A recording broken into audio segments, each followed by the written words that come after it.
You're listening to Smokescreen, My Friend the Serial Killer. Before you dive in, if you want to listen to the whole story uninterrupted, you can. Unlock the entire season ad-free right now with a subscription to The Binge. That's all episodes all at once. Unlock your listening now by clicking subscribe at the Smokescreen show page on Apple Podcasts or visit getthebinge.com to get access wherever you get your podcasts. The Binge. A quick warning before we start. This show contains descriptions of sexual violence and murder. Listener discretion is advised. Tell me about your first big break as a journalist. Okay, well, it's 1975. I'm a college dropout.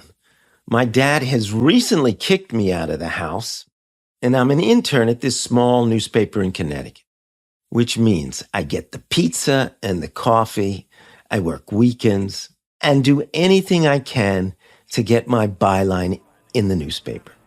Now, I love being in the newsroom. It's full of life. I mean, typewriters, police scanners, people shouting.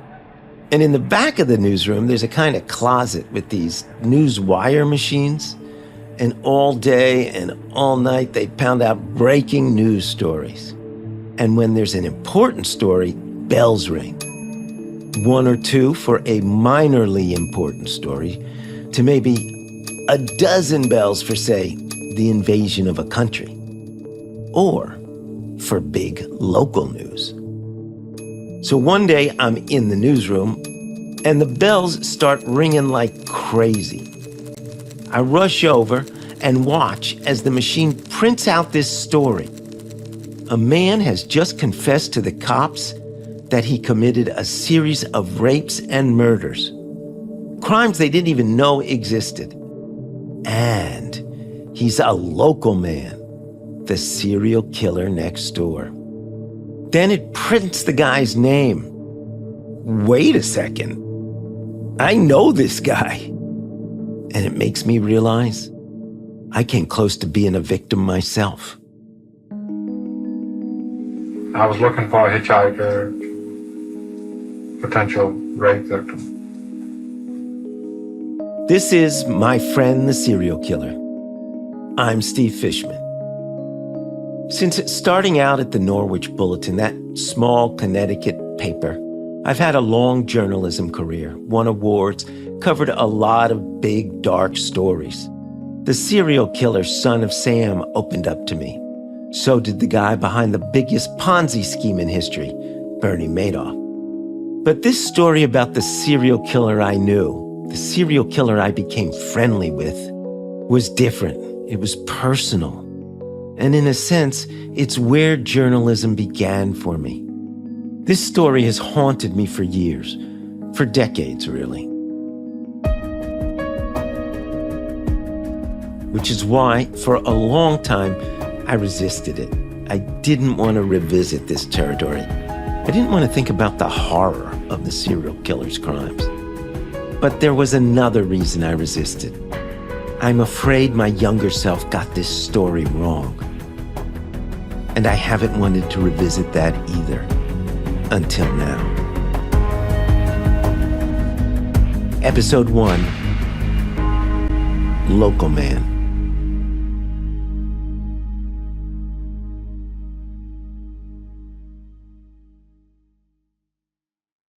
Hi there, it's Steve Fishman, host of My Friend the Serial Killer, and I want to tell you about a product we're loving. So, as we all know, hotter days are coming. And if you're like me, that means you want to spend a lot less time in the kitchen and still get all the nutrition that you need. So I'm recommending Factor's no prep, no mess meals. You can meet all your health goals, nutrition, protein, everything you need for a day at the beach. And this is all thanks to the menu of chef-crafted meals with lots of options. You can get Calorie Smart, Protein Plus, and Keto. Factor's fresh meals are never frozen. They're dietitian approved, and they're ready to eat in just 2 minutes. So head to factormeals.com/smokescreen50. Use code smokescreen50 to get 50% off your first box plus 20% off your next month.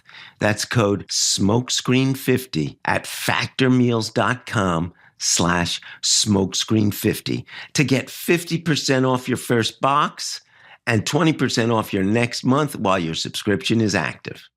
In the mid-2000s, there was a wellness trend that was all the rage. Back to the garden, back to the greens, back to God's butter, avocado. It was called the alkaline diet, and it was pioneered by Dr. Robert Young. Breakfast should start out with a fresh juice. But Robert Young didn't just promise weight loss. He promised a miracle cure. Follow my protocol. I've cured cancer. She was desperate. Robert Young's followers called themselves alkalarians. They followed his protocol even when it made them feel sicker. I just felt like a father feeling towards him and Jesus Christ. That's pretty powerful. Hear the story of a diet with deadly consequences and the search for truth when everything goes awry. Everyone's dying. Why is everyone dying? From Campside Media, Dorothy Street Pictures, and Sony Music Entertainment, this is Dr. Miracle. Listen now wherever you get your podcasts. All right, so take me back to the very beginning where this story starts. Well, probably in my parents' basement in suburban New Jersey. I just dropped out of college. All those discussions about enlightenment poetry and, whatever, had stopped feeling exciting to me, certainly stopped feeling important.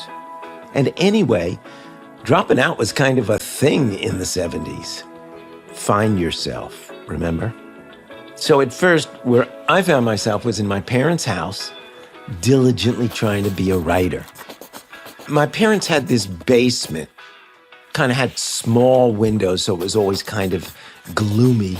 And they had this wet bar that they never used. It had like a blue Formica countertop. And that's where I set up my office. Every day I'd write these short stories out by longhand. Ardent accounts, teenage romance in the style of who was then my favorite writer, Hemingway. Listen, my parents were not enthusiastic about my current lifestyle choice. My father in particular had no idea what the hell I was doing. He wore a suit every day. He worked in the city. He commuted to a skyscraper. And every now and then he would thump down these stairs and he'd say to me, "So when are you going to be done? When are you going to be published, these short stories?" It was as if he was asking me, like, what the hell are you doing? I think he kind of thought I was pulling a stunt. To him, I was avoiding being an adult. And then one day, he cracks. What do you mean he cracks? Well, it must have been a weekend. I remember he sat me down at our breakfast table. He's backlit by the sun, so he's got this kind of fuzzy halo effect on him. And he tells me, I have to leave the house. I have to leave home. And then he starts to cry. Wait, so he is telling you to leave the house, but then he's crying? Yeah, it's confusing. It was confusing then. It confuses me now. I have this reaction like, he's crying, so I got to comfort him? It's all right, Dad. I understand. I'll go pack a few things. I think the idea for him of tossing me out of my childhood home must have seemed sadistic, which in a way it was. But he had this idea that at 19 years old, I should be on my way to taking on responsibilities. So my dad hustles me into the car and drives me, I think it was like 15 minutes away, and says basically, all right, here you are, and dumps me on the sidewalk. And in my memory, he just leaves me on the sidewalk to hitchhike. And the truth is, I was okay with that. Frankly, I hated being in that basement. I knew I had to get out of that dungeon. I had needed to leave college, and now I needed to leave the suburbs. I mean, if I was going to write anything, I needed to find something to write about. So there I am on the side of that road. I stick out my thumb. You have to remember that back then, it's like 1975. It's just not such a big deal to hitchhike. It's a way to get around, especially if you don't have a car, which I didn't. I start getting rides, and soon I land that internship at that daily newspaper in Norwich, Connecticut. And I figured, hey, Hemingway had been a journalist too. And at that newspaper is where the course of my directionless life changes forever. I mean, I will never forget the first time I walked into this newspaper. It's like 8 o'clock at night. The town is totally dead. But I walk into the paper's office, which is on the second floor, and the place is lit up like a ballpark. So remember, this is back before everyone is on the internet. People still trust journalists. Newspapers are booming. I mean, I could hear it. All the clatter of typing and yelling. It was really vibrant. It was really alive. And then I sit down with the managing editor in his little office, who, by the way, seemed really old to me at the time, though he was 28. And the managing editor seems confused. I'm not really sure he knew that the paper had an internship program. So he kind of ignores me. He sits across the desk, goes about his business, and gets on the phone with one of his cop buddies, because I think this guy really wanted to be a cop more than a journalist.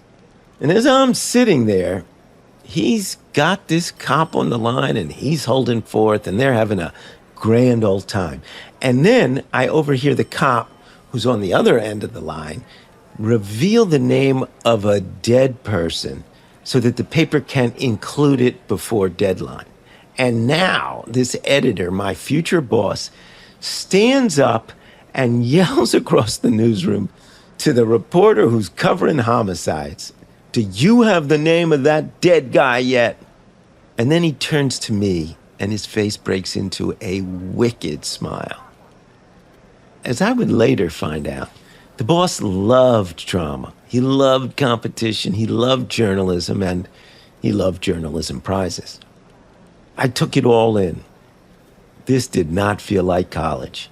It felt like there were stakes, there were deadlines, there were dead bodies. And so I'm thinking, this is going to be fun.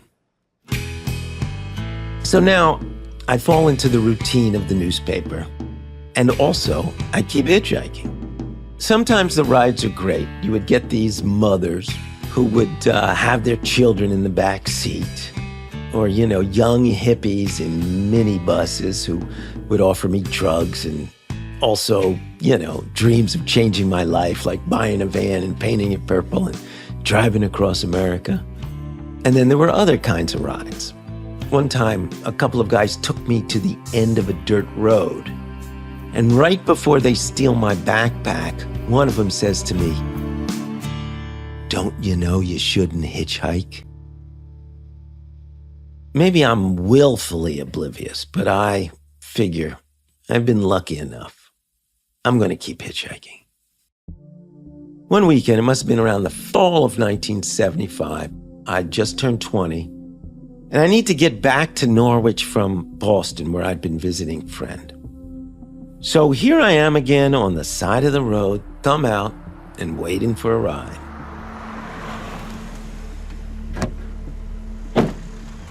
Do you remember the moment when the car picked you up? So I was on the side of the road, and there's a LeSabre. The car in my memory is kind of a green, a sedan, like a nice enough car, pulled up, and I was just really happy. But there's this guy, like, nice enough. He had a kind of, like a bit of a drawl. He seemed to be kind of my size, kind of red-orange hair. He probably was 10, 15 years older than me at the time. I tell him I'm going to Norwich, and I'm lucky. He says he's from Norwich, and he knows a shortcut. Nice guy. Tells me his nickname is Red, like his hair. So he seemed like a little bit like a stranger, but not like strange, but a stranger. And we kind of fell into conversation about like, so where are you from? What do you do? And he says, well, I'm kind of an electrician, but I'm trying to get on my feet. I said, yeah, it's not easy always. He said, well, that's, I just came out of prison. So that's both like a conversation stopper, and now I'm thinking, wow, this could be a story, like feature a guy just coming out of prison, reintegration into society. Now I'm trying to draw him out about it. Would you be open to doing a story about it? And he says, sure, yeah, sure. He's a guy who's articulate, he's friendly, he's open. 15, 20 minutes go by and we're getting to my destination. I jot down his contact information. The car stops. I reach for the door handle and it doesn't open. The handle just doesn't work.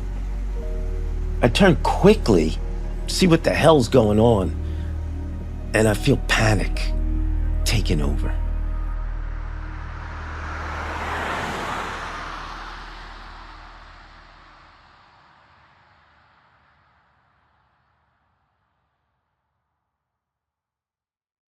We're going to come back to that ride. But first I need to introduce you to a guy in Miami. My name's Ed O'Donnell. I'm an attorney. Now it's June 1976. Ed O'Donnell is a prosecutor in Miami, Florida, where something strange is about to happen in a courtroom. The case started as a rape case. He got basically caught in the act. So the alleged rapist is awaiting his bond hearing to see if he'll get bail. Before the hearing starts, the suspect motions to an officer in the courtroom, and the officer in uniform walks over, clearly annoyed. Is this important, he says? The suspect replies, is murder important? He started wanting to talk to the uniform guy about murders. And, uniform guys are just that. They don't take statements. They contacted homicide. The suspect is brought from the bond hearing to a couple of homicide detectives. And they came to me and told me that this guy wants to confess to these murders. And I said, well, let him confess. You never know. People confess to things they didn't do, but let's find out. The detectives give the guy a notepad. On it, he writes 4 names of people: 2 boys, a girl, and a young woman. The detectives don't recognize any of these names. The suspect tells the cops to go check missing persons. One of these detectives, this guy named Charlie Zatrapalik, heads over to the missing persons desk. He starts with the 2 boys the suspect mentioned. I said, well, I'm looking for 2 kids that are together. I said, you got anything like that? And one of the detectives had to be sitting there. He goes, yeah. He said, I got a case like that. He said, we thought they ran away. I said, I don't think they did. Okay, consider this scene for a moment. Here is a suspect caught in the act of rape who now wants to voluntarily confess to being a serial killer. The murders he wants to claim are not active cases. They're not even cold cases. No one knew these were murders to solve until he starts talking. Following interview is being videotaped at the Dade County Public Safety Department, located at 1320 Northwest 14th Street, Miami-Dade County, Florida, room 518, on June 17th, 1976, starting at approximately 8 p.m. They've brought the suspect to a kind of TV studio they have at the police station. It's typically used to record training sessions, but they've decided to use it to film these confessions. They will be one of the first ever videotaped murder confessions in U.S. history. And much of this tape has never been heard before. The suspect goes willingly without his lawyer. And sir, would you identify yourself? My name is Robert F. Carr III. On the video, the two homicide detectives face the suspect, Robert F. Carr III. They're just a couple of feet apart. Remember, it's the 70s. One cop looks mod with a mustache and bangs, kind of Beatles style. The suspect is chain smoking. There's a clock on the wall showing the time and date of the recording. Behind the suspect is a blackboard, as if it's a classroom. The two detectives call the suspect by his first name, Bob, like they're pals.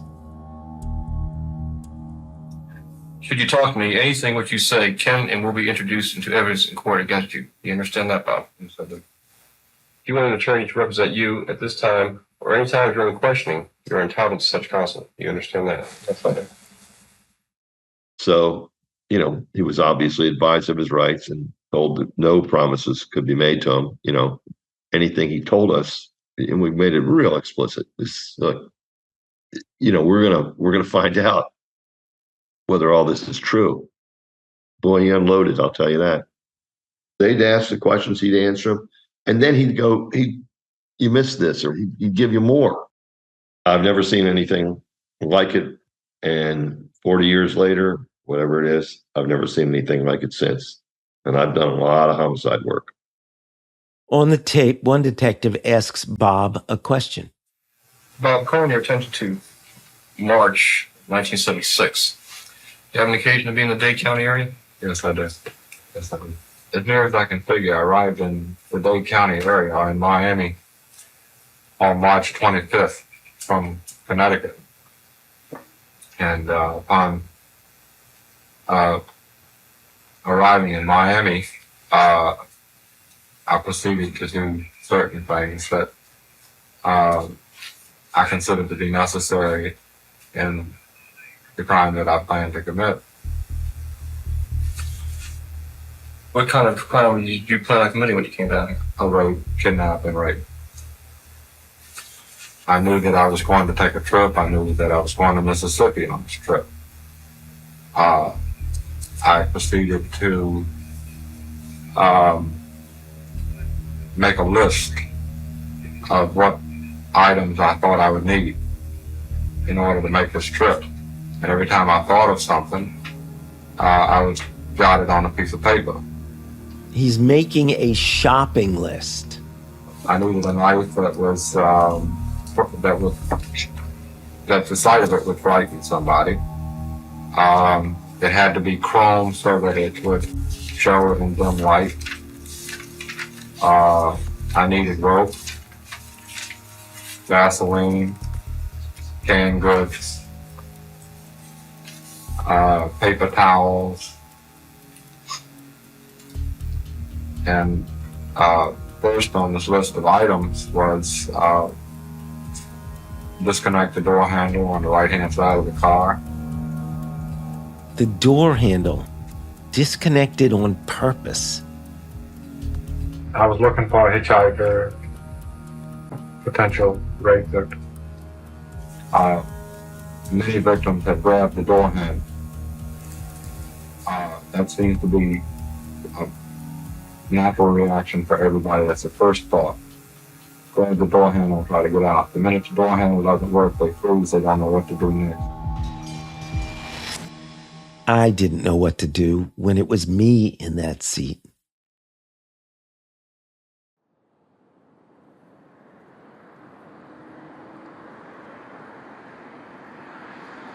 So there I am in Connecticut, hitchhiking, about to get out of that green sedan. And I'm grabbing the door handle, but nothing happens. Like, it doesn't catch. And I freeze.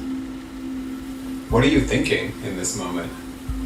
I'm not sure I'm thinking at all, but if I'm thinking, what the hell is going on and what is going to happen? Except that this guy seems nice. We had a nice conversation. He's from the same town where I live. And so for a moment, I'm on the edge of panic. But before it escalates, this nice guy interrupts. He's almost apologetic. He says, "Oh, sorry, there's something wrong with the door handle. I gotta get it fixed. It's warm out and the car window is open." I reach my arm out and open it from outside. I shout goodbye and then hustle along. I push that really weird moment out of my mind. And I start thinking, I need a feature story for the week. This guy told me he was in a rehab program for ex-cons. He'd gotten a job at a gas station. And I think, that might be a story. A local man trying to reintegrate into society after prison.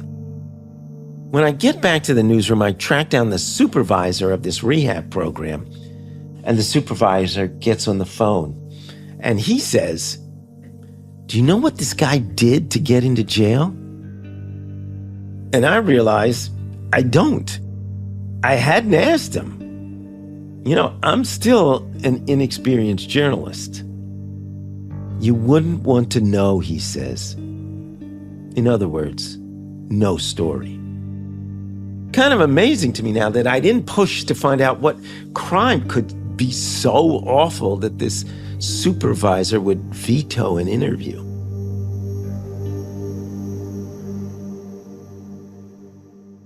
So that was it. And then, you had that kind of gray metal desk, and I pulled out a bottom drawer and I slipped his name and number into a folder and put his name on the tab of the folder, Robert Carr, and kind of forgot about it.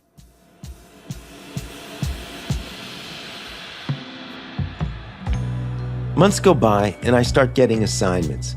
Everything from high school football games to a highly competitive local Easter egg hunt. I know how that sounds, but I will tell you that I felt like I was in the thick of it, and I was having a blast. Still, really looking to make a splash. Back then, as I think about it now, I was pretty full of myself. I'm pretty eager for the rest of the world to see how important I was, or, going to be. And that noisy little newsroom felt like the place where I was going to prove myself. Looking back, I realized I was very ambitious and maybe blinded by my ambition. I think that explains what happens next.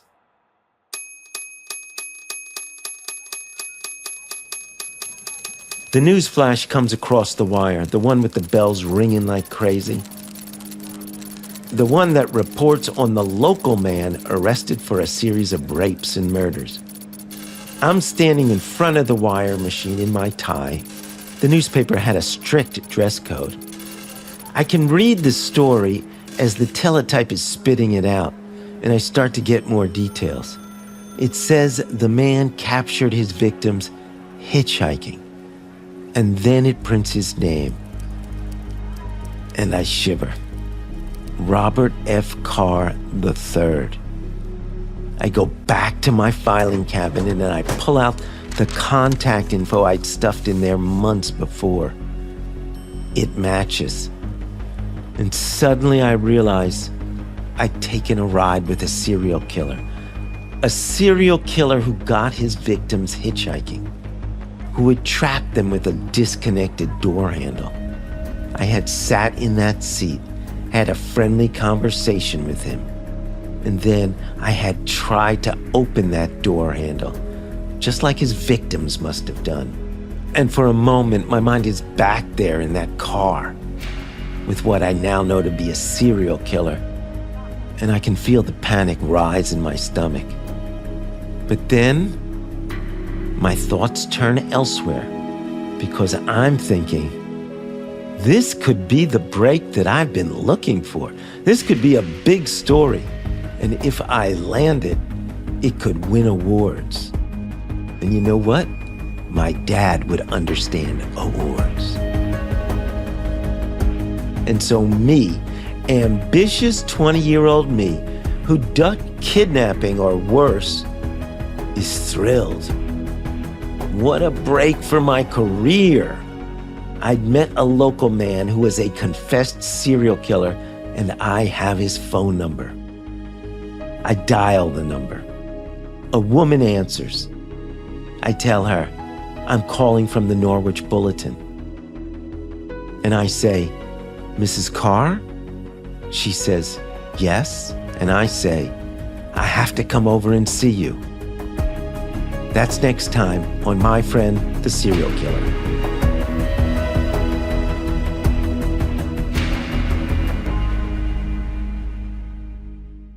Unlock all episodes of Smokescreen, My Friend, the Serial Killer, ad-free right now by subscribing to the Binge Podcast channel.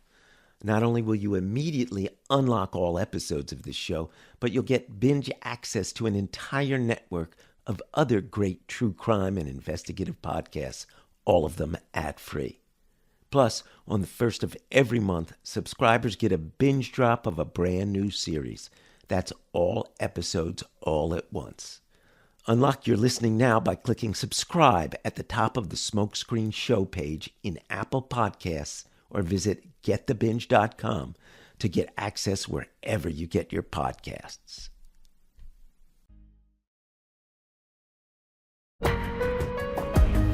My Friend the Serial Killer is a production of Orbit Media in association with Rhyme. Creator and host, that's me, Steve Fishman. Our senior producer is Dan Bobkoff. Our associate producer and production coordinator is Austin Smith. Editorial consulting by Annie Aviles. Fact check, Catherine Newhan. Our mixer and sound designer is Scott Somerville. From Sony Music Entertainment, our executive producers are Jonathan Hirsch and Catherine St. Louis. Additional reporting by Daniel Bates, Ben Furerherd, Andy Thibault, and Francisco Alvarado. Special thanks to Cassie Epps at Otis Library in Norwich, Connecticut.